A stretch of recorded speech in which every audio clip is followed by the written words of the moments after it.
Sorry, point of order, Stephen Flynn. Thank you very much, Mr Speaker. On a point of order, members across the chamber probably don't need reminded of events last week when an SNP opposition day, which we brought forward a motion seeking to ensure that this House spoke with one voice in favour of ensuring the release of the hostages that are currently under the control of Hamas, and also to ensure that immediate ceasefire took place to protect civilian life in Gaza.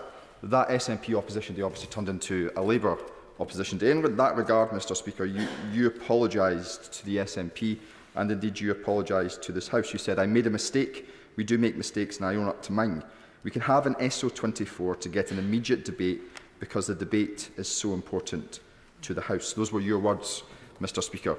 In good faith, my colleagues and I sought to bring forward an SO24 debate which would have, amongst other things, sought to end the sale of arms to Israel, and indeed to ensure that this House said to the government that it must use its voice at the United Nations to exercise our view in favour of an immediate ceasefire. It's my understanding, Mr Speaker, that SO24 application has not been accepted. Can you please advise me when it will? Can I first of all say a grateful am to the honourable gentleman for giving notice of his point of order. The standing order says that I should not give the reasons for any decision regarding an SO24 application. Indeed, properly, we should not be discussing it when it's a private application of the Speaker. However, given the exceptional circumstance we find ourselves in today, my view is that I ought to nonetheless explain my reasoning. In determining whether a matter is proper to be discussed under standing order, I must have regards to two criteria.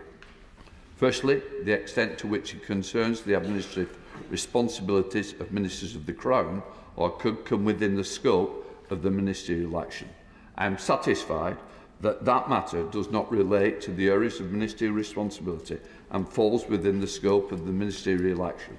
Secondly, in determining whether a matter is urgent, I must have regard to the probability of the matter being brought before the House in time by other means. The House came to a resolution on this matter on Wednesday last week. Further, I understand the government.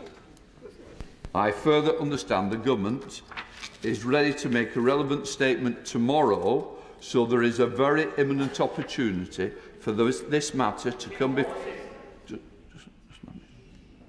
For this important matter, for the matter to come before the House.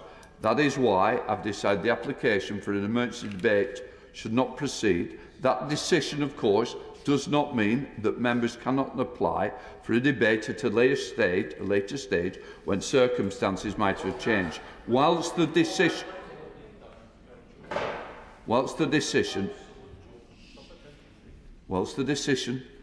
is mine to take, I have consulted the deputies on this matter and the clerks, and we have agreed on this approach. We now come to the statement. I call the Secretary of State for Defence.